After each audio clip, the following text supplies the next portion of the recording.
Chapitre 5, mesures de position. Les mesures de position, contrairement aux mesures de dispersion et aux mesures de tendance centrale que nous avons vues dans les chapitres précédents, ne nous donneront pas d'indices sur la façon dont l'ensemble de la série statistique est distribué. C'est vraiment un travail qui est fait pour une donnée en particulier parmi l'ensemble de la série statistique. Les deux mesures de position que nous verrons sont les quantiles et la cote Z. Il y a plus que deux mesures de position qui existent là, dans l'univers des stats, mais ce sont ces deux-là que nous verrons dans le cadre du cours. D'abord, les quantiles, c'est une façon, dans le fond, assez simple de fonctionner. On veut positionner, on veut placer en ordre les données et vérifier, dans le fond, à quel sous-groupe de l'ensemble de la série statistique notre donnée en question se situe.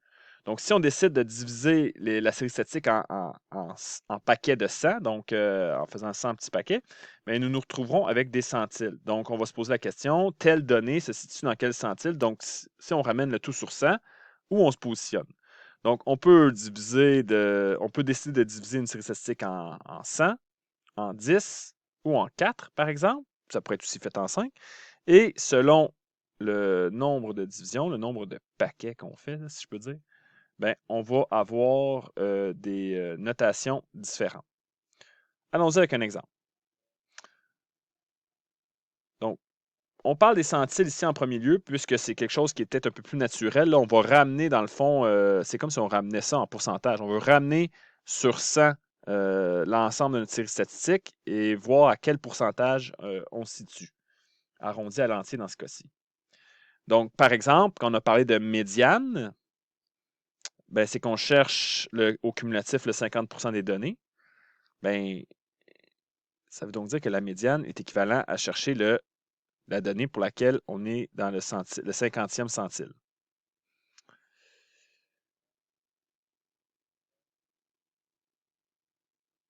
Par exemple, dans le tableau qui suit, où on répartit 48 élèves selon le nombre de frères et sœurs qu'ils ont, ben, on peut dire que le 73e centile est de 2 frères et sœurs, puisque le pourcentage cumulé à un frère et sœur est à 54,1 et le pourcentage cumulé pour deux frères et sœurs est à 74,9.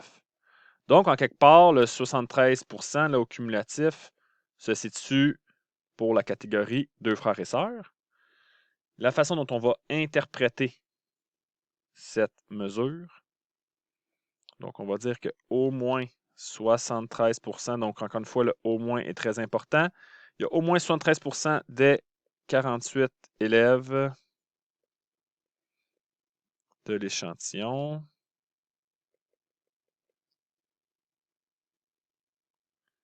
qui ont deux frères et sœurs ou moins. Donc, le ou moins ici est important, évidemment, également. Donc, c'est un peu le même genre d'interprétation qu'on avait pour la médiane, sans grande surprise. C'est que là, au lieu de chercher uniquement le 50e pourcentage au cumulé, on peut chercher le 73, 75, 80, peu importe. Nous continuons avec l'exemple B. Donc, on cherche le 92e centile. Pour trouver le 92e centile, ben, on regarde au cumulatif où se situe 92%. Donc, on voit ici que 91,6 là, qui est très près. Là, on a peut-être tendance à dire, à arrondir avec trois frères et sœurs, mais faites attention, là, le 92%, là, il se situe vraiment à cet endroit ici. Donc, la réponse va être 4 frères et sœurs. Et n'oubliez pas l'interprétation.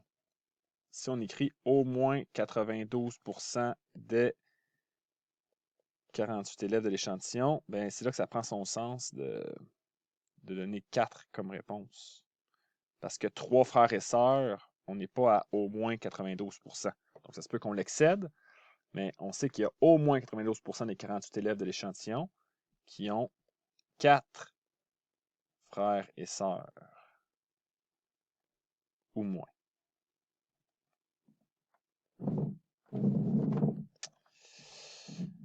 Donc, évidemment, on va utiliser les centiles. Ici, c'est peut-être pas judicieux de l'utiliser, étant donné qu'on avait uniquement 48 données. Ramener ça sur 100, ce serait plutôt si on a, par exemple, des milliers de données. Là, ce serait plus judicieux, évidemment, d'utiliser des centiles. Euh, donc, c'est pour ça que souvent, on va avoir d'autres façons de catégoriser nos données, de séparer notre série statistique. Ça peut être, par exemple, en 4 ou en 10.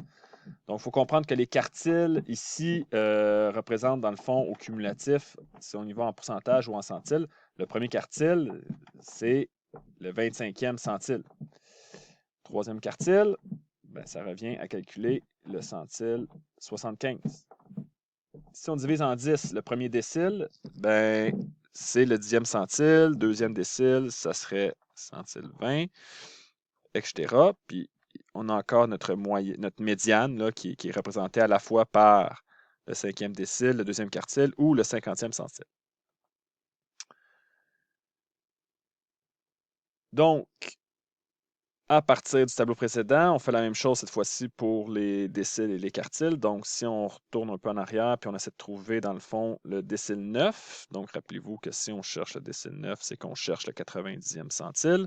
On cherche le 90%. On va être à 3 frères et sœurs. Et si on cherche le quartile numéro 3, donc le troisième quartile, c'est qu'on cherche le 75e centile et on regarde où on se situe. Et là, on est encore une fois à 3, sauf que là, c'est encore pire que tout à l'heure, on est à 74,9. Fait que là, il faut faire preuve quand même d'un un peu de jugement, là.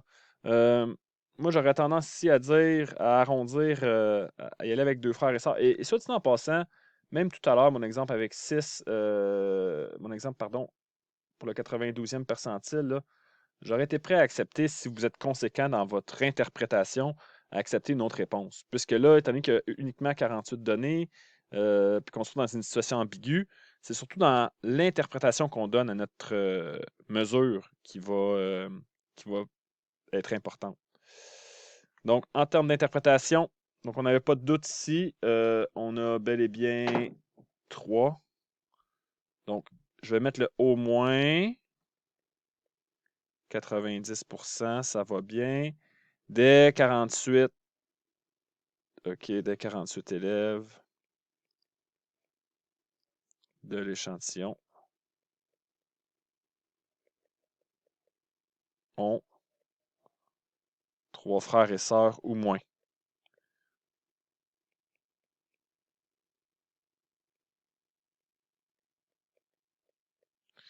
Donc, encore une fois, le 3 frères et sœurs, ça c'est la valeur de notre décile. Le ou moins est important.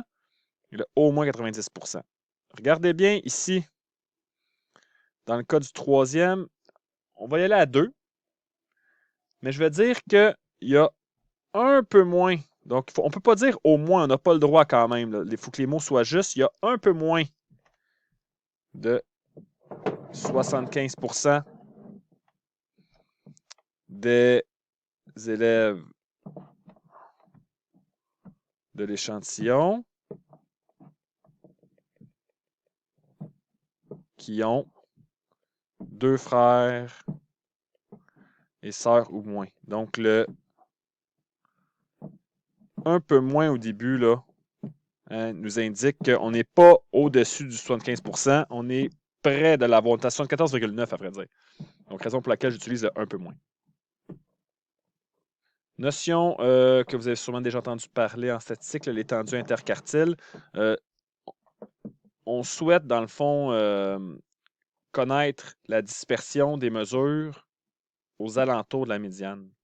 Donc, souvent, on utilise un diagramme du genre, là, on dit que ici, j'ai ma médiane, j'ai ma valeur la plus faible, ma valeur la plus grande, puis on suppose évidemment que autour du premier et du troisième quartile, ici, soit dit en passant, c'est le deuxième quartile, bien, on va avoir sûrement beaucoup de données qui sont regroupées là, et on se demande à quel point ils sont étendus, ces, ces données qui sont regroupées autour de la médiane. Donc, ce qu'on utilise parfois, c'est ce qu'on appelle l'étendue interquartile, qui est tout simplement la différence entre Q3 et Q1. Donc, la distance qui est ici, c'est l'étendue interquartile. Donc, si dans un examen, on répartit nos données en ordre croissant, puis on trouve que Q1 est égal à 29,75, Q3 est égal à 40,25, ben, on peut conclure que la valeur de Q, donc l'étendue interquartile, est de 40,25 moins 29,75, ce qui nous donne 10,5.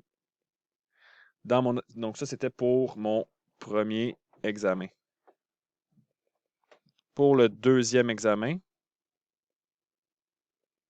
on a comme résultat Q1 qui est égal à 27 et Q3 qui est égal à 35. Donc, oui, Q3, par exemple, le troisième quartile est plus élevé, mais le premier est plus faible. Donc, on va se rendre compte que les données sont sûrement plus dispersées, sont moins recentrées autour de la médiane, puisque lorsqu'on fait Q3 moins Q1, nous obtiendrons 8. Donc, pardon, j'ai dit si moins dispersés, sont moins dispersés autour de la médiane qu'est le premier examen. OK. Changeons de mesure. Parlons de la cote Z. Donc, la cote Z, c'est une mesure de position. Et là, on essaie d'utiliser ce qu'on sait sur l'écart type et sur la moyenne. Donc, on ne veut pas nécessairement positionner nos données en ordre croissant, puis regarder dans quel paquet là, se situe notre donnée, mais plutôt voir par rapport à la moyenne, quel est son écart et combien de fois cet écart entre-t-il dans l'écart type. Donc, ça va être une mesure qui va être excessivement utilisée dans vos cours de statistiques, là, si vous en suivez d'autres, d'ailleurs à la prochaine session. Et la petite formule que vous avez ici, là, on reconnaît x moins mu. Donc, notre résultat pour lequel on veut calculer notre code Z, x, moins la moyenne, donc l'écart à la moyenne, et on divise par l'écart type. On veut savoir cet écart-là, combien de fois rentre-t-il dans la moyenne?